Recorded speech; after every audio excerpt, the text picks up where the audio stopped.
ప్రేమ నమ్మకం కలిగిన నాకు పరలోకపు తండ్రి, అయ్యా నీ ఘనమైన శ్రేష్టమైన నామమున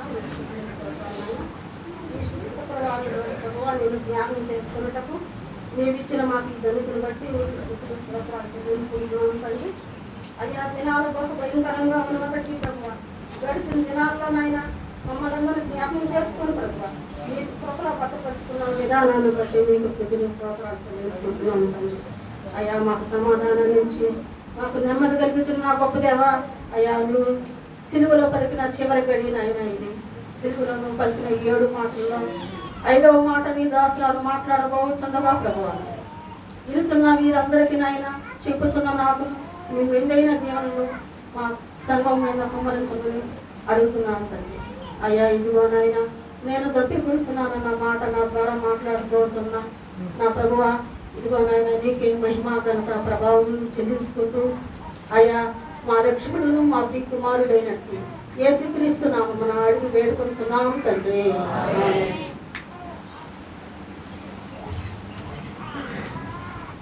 నాకైతే ఈ 5వ మాట అవకాశం ఇచ్చిన మహేష్కి ప్రత్యేకమైన వందనాలు తెలియజేస్తున్నాను.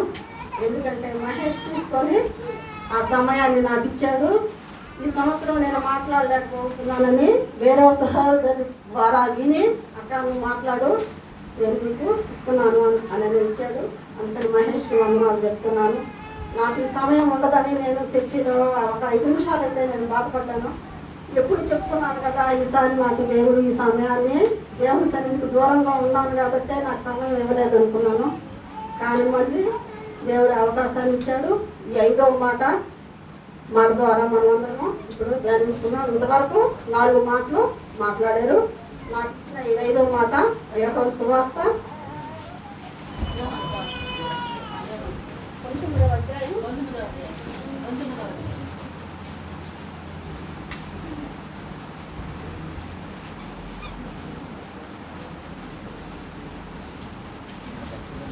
28వ వచనం.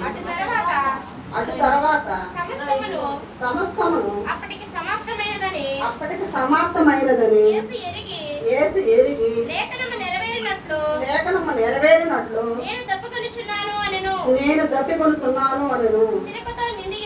చిరకతో నిండి ఉన్న ఒక పాత్ర అక్కడ పెట్టి ఎండును కనుక వారు ఒక స్పాంజి చిరకతో నింపి ఇస్సోపు పుడకకు తగిలించి ఆయన నోటికి అందించిరి.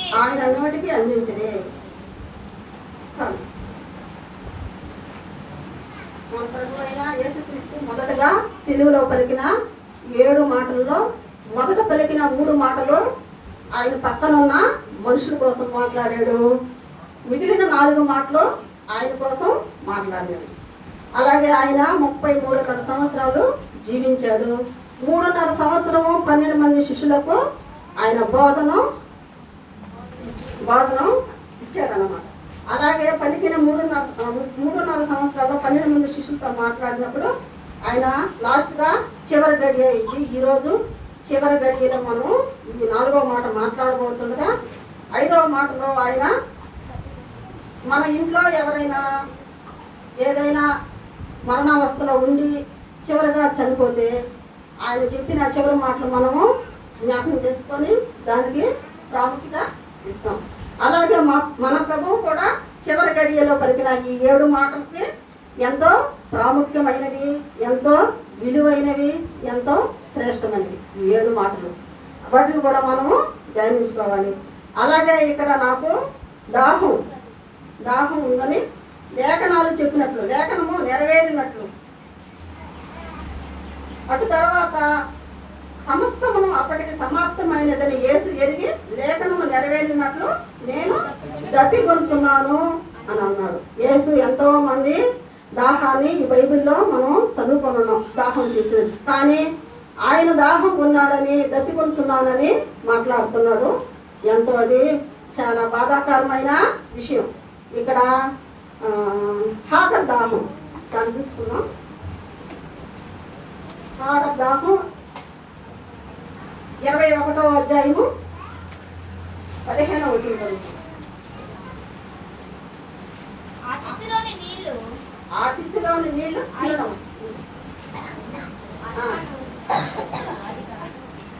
ఆదికాండము 21:15 ఆ తిత్తిలోని నీళ్లు అయిపోయిన తర్వాత ఆమె ఒక పొద కింద ఆ చిన్నవాడిని పడవేసి ఈ పిల్లవాడిని చావు నేను చూడలేను అనుకొని ఇంటి వేద దూరమున వెళ్ళి అతనికి ఎదురుగా కూర్చుండు. ఆమె ఎదురుగా కూర్చుండి ఎలుగెత్తి ఏడ్చెను.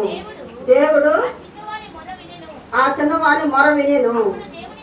అప్పుడు దేవుని దూత ఆకాశము నుండి హాగరును పిలిచి, హాగరు నీకేమి వచ్చినది? భయపడకము. ఆ చిన్నవాడున్న చోట దేవుడు వాని స్వరము విని ఉన్నాడు. నీవు లేచి ఆ చిన్నవాడిని లేవనెత్తి నీ చేత పట్టుకొనుము, వానిని గొప్ప జనముగా చేసేదనని ఆమెతో అనెను. చాలు చాలు. ఆయన అబ్రహాము ఆమెని ఆ బిడ్డని తీసుకుని ఇస్మాయిల్ని తీసుకొని వెళ్ళిపోమని చెప్పినప్పుడు ఆ తిత్తిలో నీళ్ళన్నీ అయిపోయిన తర్వాత ఆమె ఒక పొద కింద ఆ చిన్నవాడిని పడవేసేసి ఈ పిల్లవాడిని చాలు నేను చూడలేను అని చెప్పి నన్ను అనుకొని అక్కడ ఆయన దూరంగా వెళ్ళి ఏడుస్తూ అక్కడ కూర్చున్నప్పుడు దేవుని దూత హాగరుని పిలిచి, హాగరు నీకేమి వచ్చినది? భయపడకము. ఈ చిన్నవాడున్న చోట దేవుడు వాడి స్వరము విని ఉన్నాడు. నీవు లేచి ఆ చిన్నవాడిని లేవనెత్తి నీ చేత పట్టుకోను అని వారిని గొప్ప జనముగా చేసేదనని ఆమెతో అన్నాడు. ఆ చిన్నవాళ్ళు అక్కడ హాగరు కుమారుని దాహము తీర్చాడు దేవుడు. ఇక్కడ చాలా మంది బైబిల్ గ్రంథంలో దాహాలు తీర్చినప్పటికీ ఆయన సిలువ మాను మీద నేను దప్పికొంచున్నానని అడుగుతున్నాను. అలాగే సమరయ స్త్రీ దాహం చూస్తాం. సమరయ స్త్రీ దాహం యోహాను సువార్త 4:7 మరియు సమరయ స్త్రీ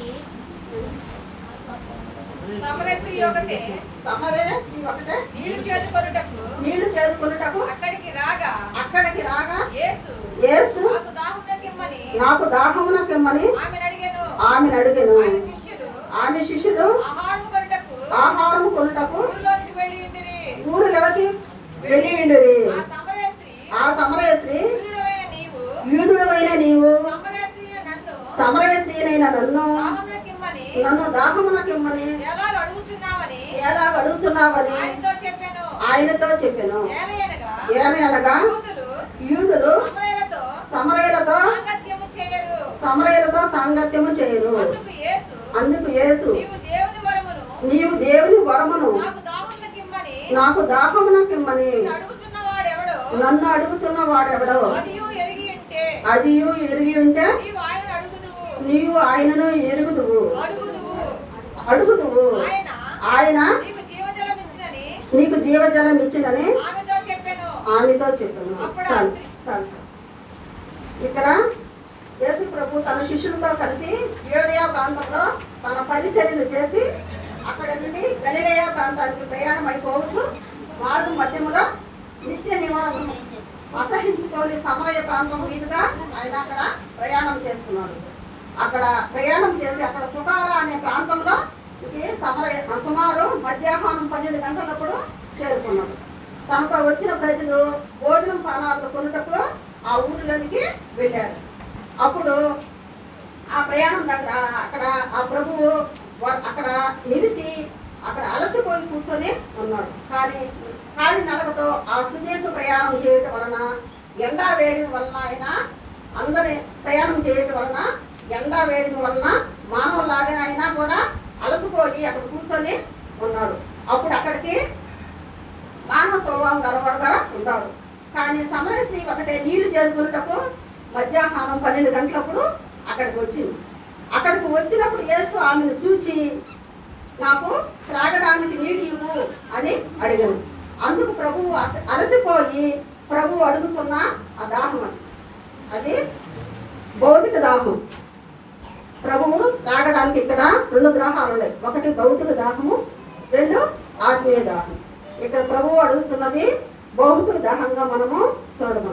ప్రభు అలసిపోయి అడుగుతున్నప్పుడు ఆ స్త్రీ అలాగే నేను చెప్పానని, అందుకు నీవు వరమును నాకు దాహం కెమ్మని నేను అడుగుతున్న వాడెవడో అది నువ్వు ఎరిగి ఉంటే నీవు ఆయనను అడుగుతువు, ఆయన నీకు జీవజలమిచ్చునని ఆమెతో చెప్పాడు.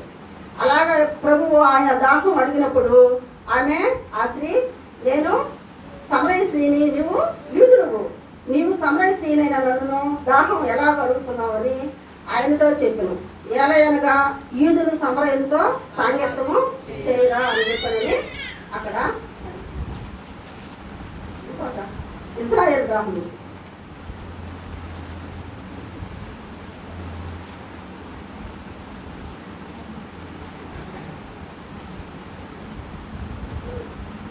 నిర్గమకాండము 17వ అధ్యాయము 3వ వచనం.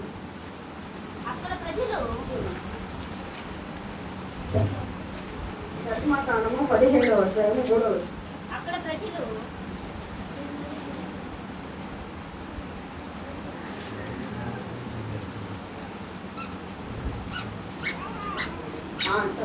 అక్కడ ప్రజలు అక్కడ ప్రజలు నీళ్లు లేక దప్పికొని మోషే మీద సణుకుచు ఇంతెందుకు మమ్మును మా పిల్లలను మా పశువులను జప్పి చేత చంపుటకు ఐగుప్తులో నుండి ఇక్కడికి తీసుకొని వచ్చిందని అనెను.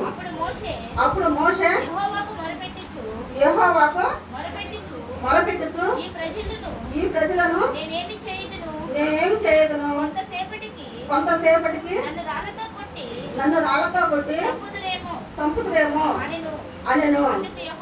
అందుకు యెహోవా నీవు ఇశ్రాయేలు పెద్దలను కొందరిని తీసుకొని ప్రజలకు ముందుగా పొమ్ము, నీవు నదిని కొట్టిన నీ కర్రను చేత పట్టుకొని పొమ్ము.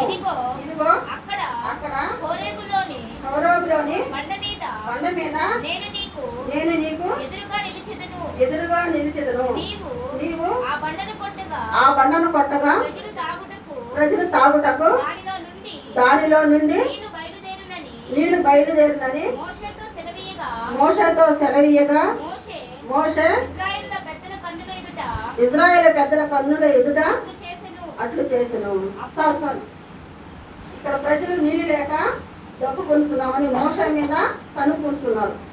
మా పిల్లలను మమ్మల్ని ఇంత దూరము ఎడవులోకి తీసుకుని వచ్చి నీవు నీటి లేక మమ్మల్ని ఇబ్బంది పెడుతున్నామని అక్కడ ఇశ్రాయేలు ప్రజలు మోషే మీద సనుకుంటూ వచ్చింది. అప్పుడు మోషే యెహోవాకు మొరపెట్టెను.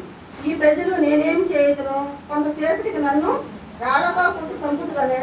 అందుకు యెహోవా నీవు ఇశ్రాయేలు పెద్దలతో కొందరిని తీసుకొని ప్రజలకు ముందుగా పొమ్ము, నీవు నదిని కొట్టినా నీ కర్రను చేత పట్టుకొని పొమ్ము. ఇదిగో అక్కడ హోరేబులోని బండ మీద నేను నీకు ఎదురుగా నిలిచెదను. నీవు ఆ బండను కొట్టగా ప్రజలు త్రాగుటకు దానిలో నుండి నీళ్లు బయలుదేరినని మోషేతో చెప్పాడు.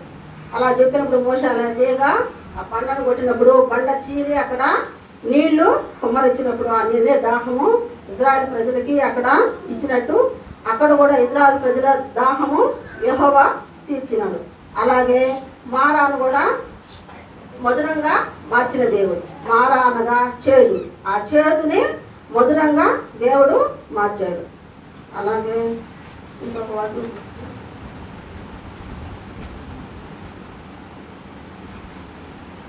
కీర్తన గ్రంథము 69వ అధ్యాయము 21వ వచనం.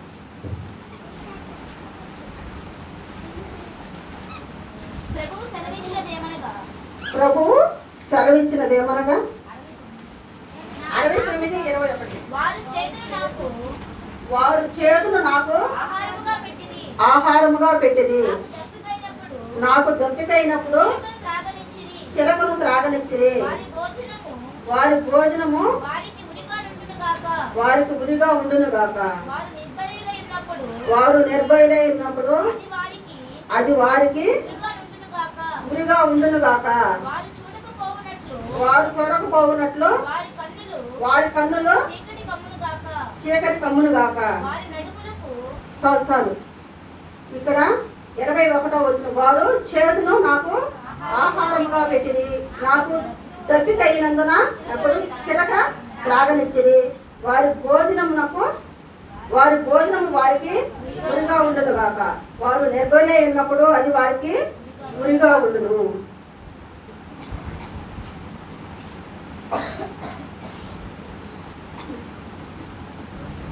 ఇంకొక అధ్యాయం చదువుకును. లోకాసువార్త 4వ అధ్యాయం 43వ వచనం. ఆయన నేను ఇతర పట్టణములలోను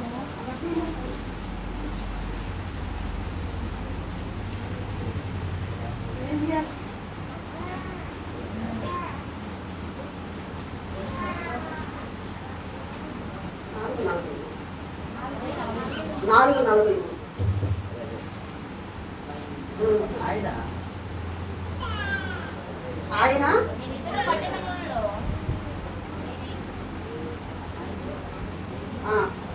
ఆయన నేను ఇతర పట్టణంలోను దేవుని రాజ్య సువార్తను ప్రకటింపవలెను. ఇందు నిమిత్తమే నేను పంపబడుతునని వారితో చెప్పెను. ఆయన నేను ఇతర పట్టణంలోను దేవుని రాజ్య సువార్తను ప్రకటింపవలనని ఇందు నిమిత్తమే నేను పంపబడుతునని వారితో చెప్పెను.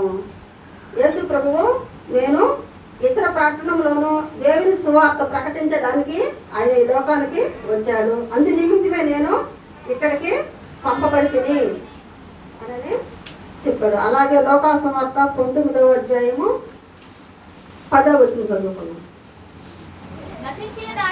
నశించిన దానిని వెదకి రక్షించుటకు మనుష్య కుమారుడు వచ్చినని అతనితో చెప్పాను. చాలు. నశించిన దాన్ని వెదకి రక్షించుటకు మనుష్య కుమారుడు వచ్చినని అతనితో చెప్పాను. దేవుడు నశించిన దానిని వెదకి రక్షించుటగా ఆయన మనుష్య కుమారునిగా ఈ లోకానికి అవతరించాడు. అలాగే 1 తిమోతి 1వ అధ్యాయము 15వ వచనం. పాపులను రక్షించుటకు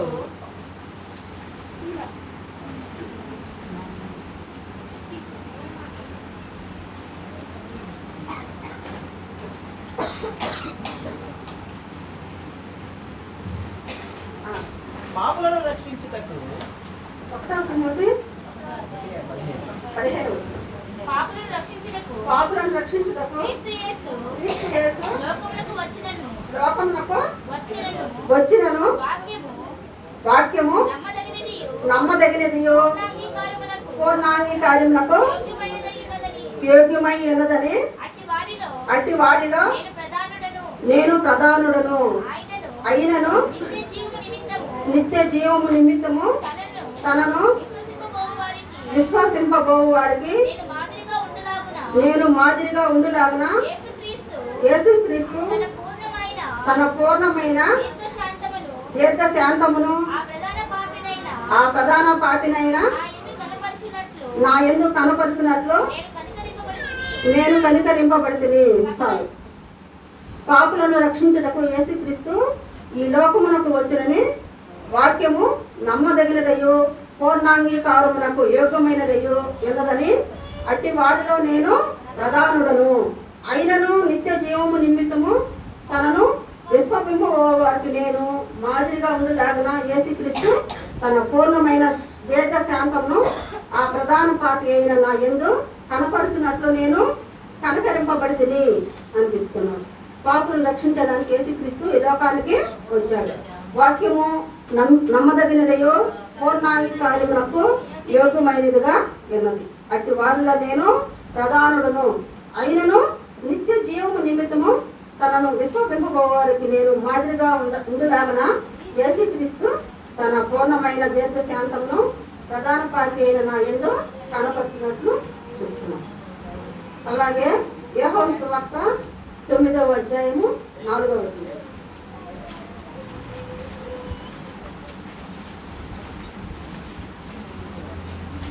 పగలున్నంత వరకు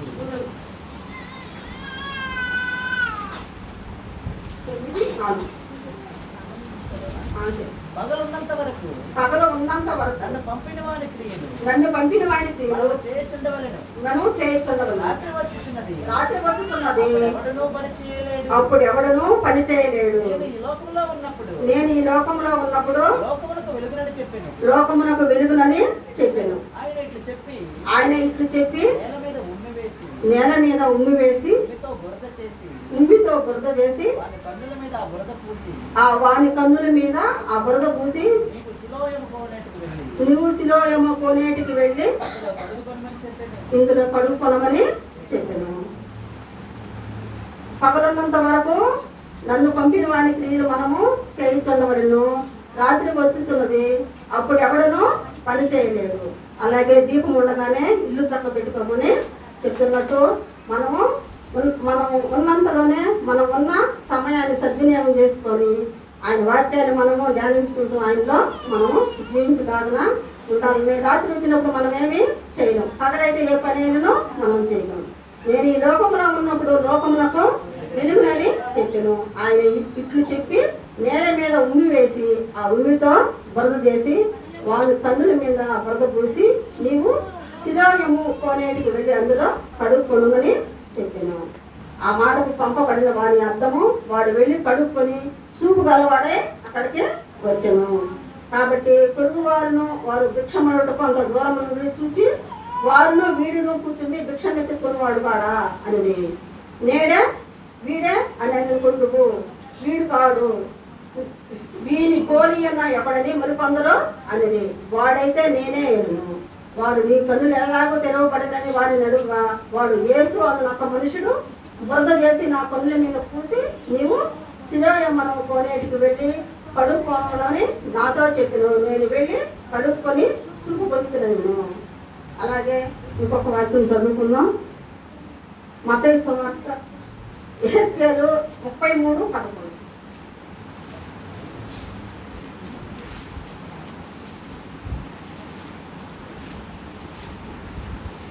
కాగా వారితో ఇట్లనెను, యెహెజ్కేలు 33:11. కాగా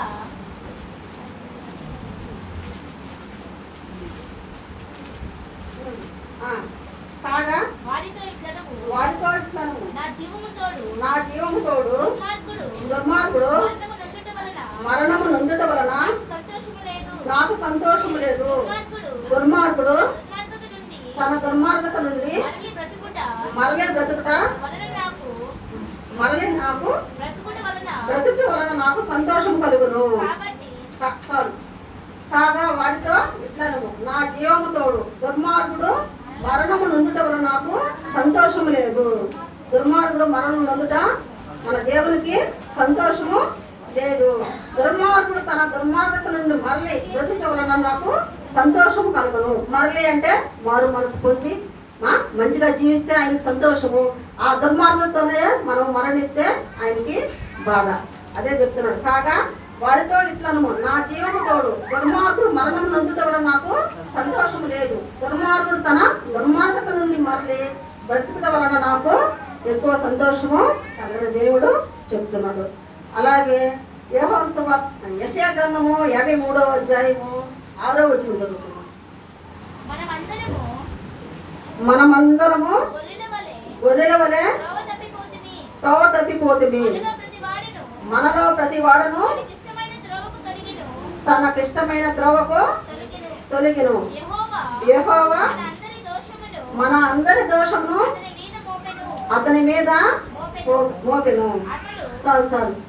మనమందరము గొర్రెల వలె త్రోవ తప్పిపోతిమని మనలో ప్రతి వాడును తనకిష్టమైన త్రోవను తొలగిను. యెహోవా మనందరి దోషమును ఆయన మీద వేసుకొని మన దోషమును బట్టి నల్లగొట్టబెట్టును. మన సమానార్థమైన శిక్షని అతని మీద వేసుకొనిను. అతడు పొందిన దెబ్బల చేత మనకు స్వస్థత కలుగుతున్నది. మన అతిక్రమ క్రియలను బట్టి అతడు గాయపరచబడిను. అలాగే పేతురు 2వ పేతురు 3వ అధ్యాయము 2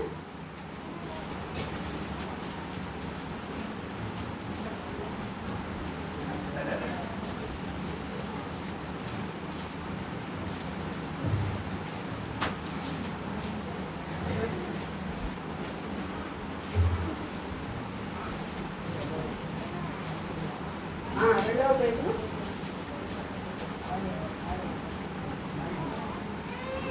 9వ వచ్చింది. కొందరు కొందరు ఆలస్యమని ఎంచుకున్నట్లు ఆలస్యమని ఎంచుకున్నట్లు ప్రభువు తన వాగ్దానాలను గూర్చి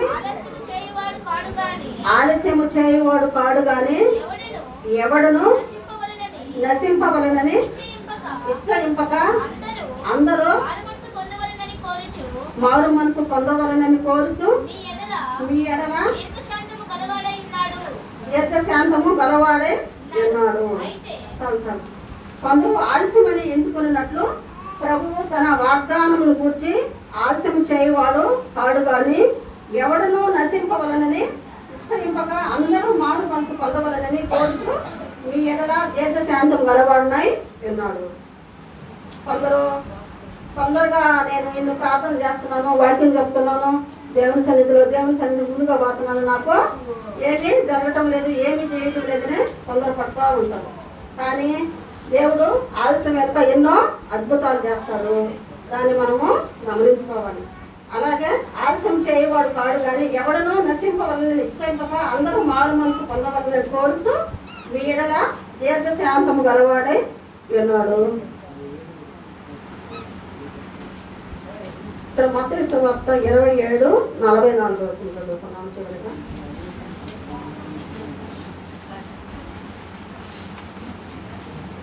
ఆయనతో కూడా సిలువ వేయబడిన మత్తయి సువార్త 27:44.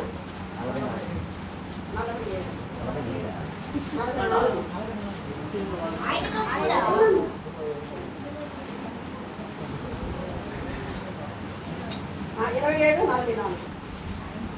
కూడా 27:44. ఆయనతో కూడా సిలువ వేయబడిన పందుపోటు దొంగలను అలాగే ఆయనను నిందించిరి. మధ్యాహ్నం మొదలుకొని 3 గంటల వరకు ఆ దేశం అంతటా చీకటి గమనించాలి. ఆయనతో కూడా సిలువ వేయబడిన బందిపోటు దొంగలను అలాగే ఆయనను కూడా అక్కడ నిందించారు. ఇక్కడ దేవుడు 2 దాహాలు తీర్చు, భౌతిక సంబంధమైన దాహము, ఆత్మ సంబంధమైన దాహము. నేను దప్పికొనుచున్నాను. మొదట శరీర సంబంధంగా మాట్లాడిన ప్రభువు ఇప్పుడు ఆత్మ రక్షణార్థమై ఆత్మీయ దాహాన్ని అడుగుతున్నాను. ఈ నీళ్లు త్రాగు ప్రతి వాడును మరలా దప్పికొనడు. నేనిచ్చు నీళ్లు త్రాగు వాడెప్పుడు దప్పికొనడు. ఈ నీరు త్రాగువాడెప్పుడును దప్పికొనను. నేనిచ్చి నీరు త్రాగువాడు ఎప్పుడు దప్పికొనడు. ప్రభువు దప్పిక కలిగి ఉన్న ప్రతి వారిని ఇక్కడ పిలుచుతున్నాడు. ఎవడైనాను దప్పికొనిన ఎడల నా యొద్దకు వచ్చి దప్పిక తీర్చుకొనిది. అనేకులకు జీవజలము ఇచ్చి వారి దాహం తీర్చిన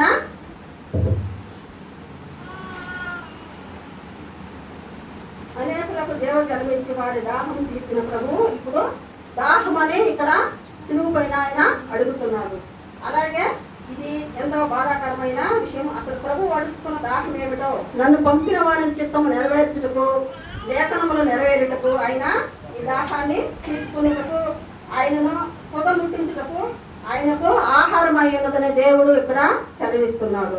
ఇక్కడ ఆత్మ సంబంధమైన దాహము, శరీర సంబంధమైన దాహము.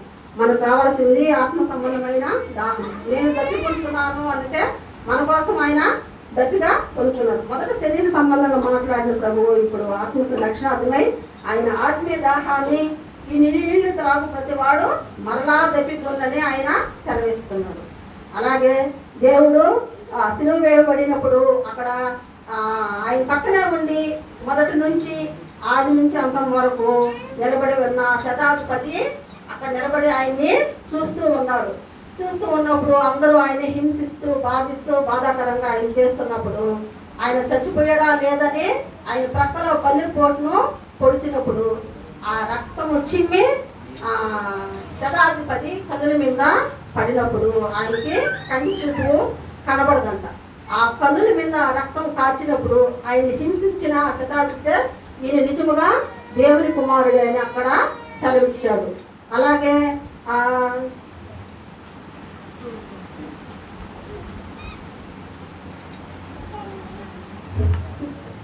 దేవుడి మాటలు దీవించిన గాక. చిన్న వాక్యం